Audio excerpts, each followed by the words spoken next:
Hello, mile friends. Today we're discussing in detail the transmission oil change kit with our part number 100-135-0114. This transmission oil change kit is designed for the Audi S-Tronic 7-speed DSG transmission. This transmission was used exclusively in all-wheel drive vehicles from the Audi A4 to the Audi Q5. Included in this kit are 7 liters of transmission-specific oil, specially formulated for this dual-clutch transmission, which is installed here in the Audi. Then, as you would expect from Miele, we have all the necessary accessories included. Here's a noteworthy special feature. We actually have 2 different caps for the external filter. Why are there 2? I'll show you why under the car in a moment when I perform the oil change. Now that we've read out the error memory and cleared enough space around the transmission to more easily access the oil pan, we can proceed to begin draining the oil.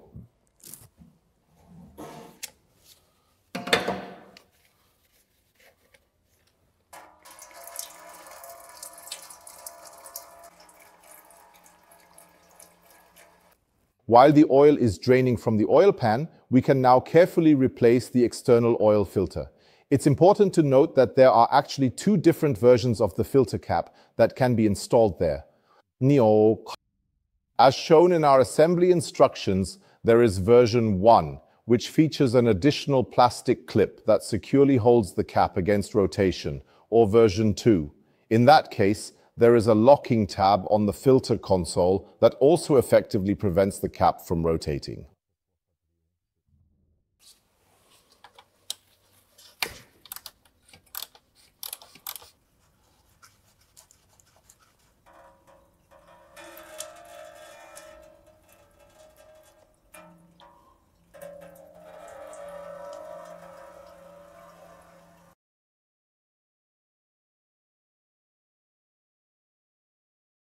Well, life is full of surprises. Obviously, an oil change has already been done on this vehicle before. Now, I've noticed the following. Here, in this situation, a filter has been installed that does not fully meet the required specifications.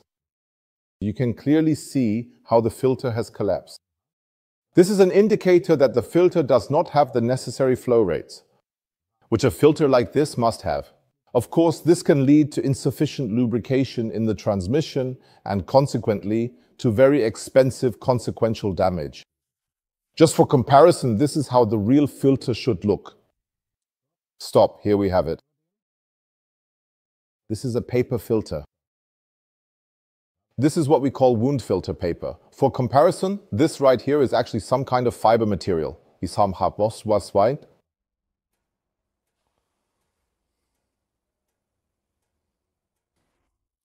Based on the removed filter cap, we now carefully select the most appropriate cap from the set. Next, we carefully and gently put the sealing ring onto the cap here, making sure it is securely in place. I always take a bit of oil from the transmission and lubricate it, so that it slides much more smoothly and easily in the housing later on. Then carefully insert the filter and screw the cover on tightly, making sure it is secure.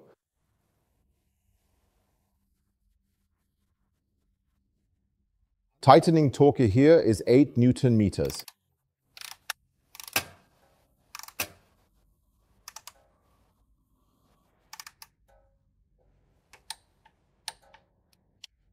As the next step, we now unscrew the oil pan from the transmission.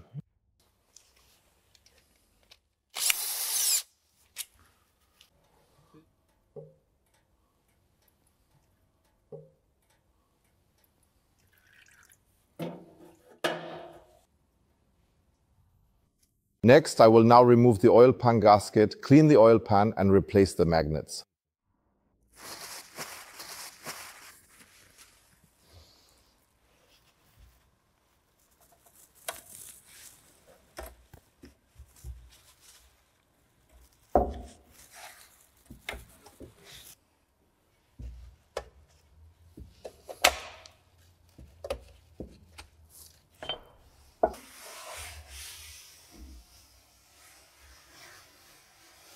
The new magnets are now carefully put in place of the old ones in a careful manner.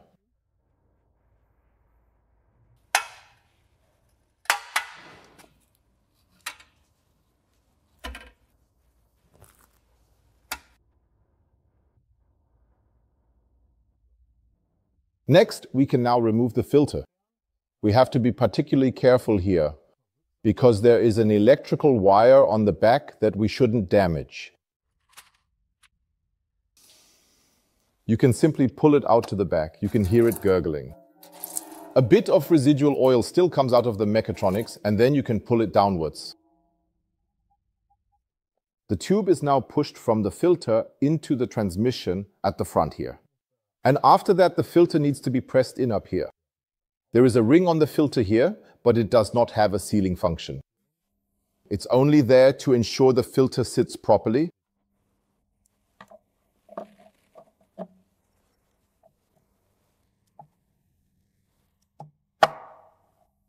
So as the next step, we can actually already install the oil pan.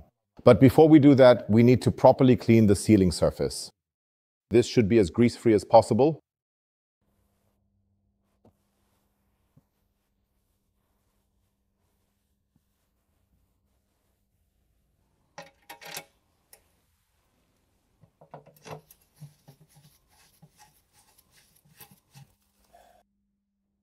All the screws are now in place on the oil pan.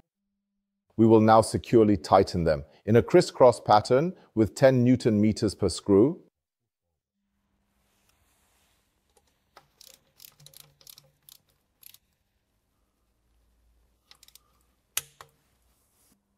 As the next step, we can now screw in the drain plug again. It is fitted here with a new sealing ring and will be tightened with 45 Newton meters.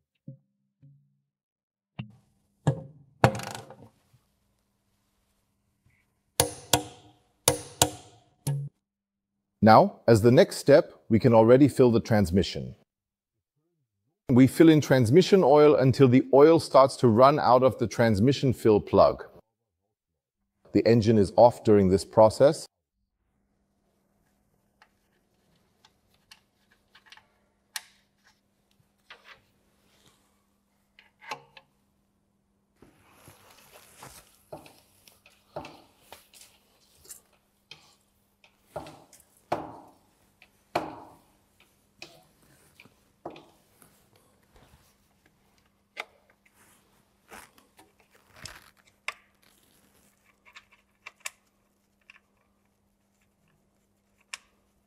For now, we will carefully close the fill opening again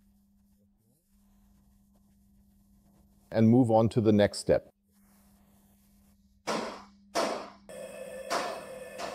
Using a suitable diagnostic device, we read out the transmission oil temperature and start the engine.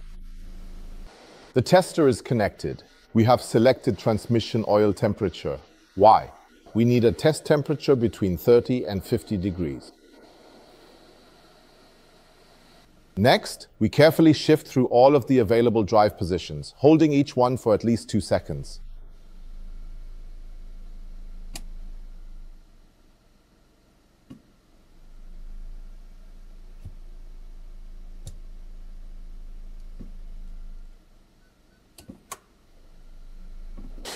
And now we carefully fill in enough oil until it starts to run out here again, just like before.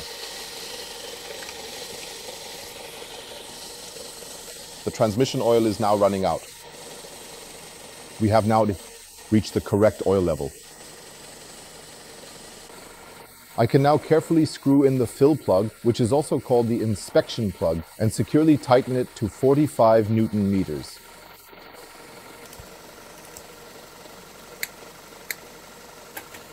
The transmission is now properly filled.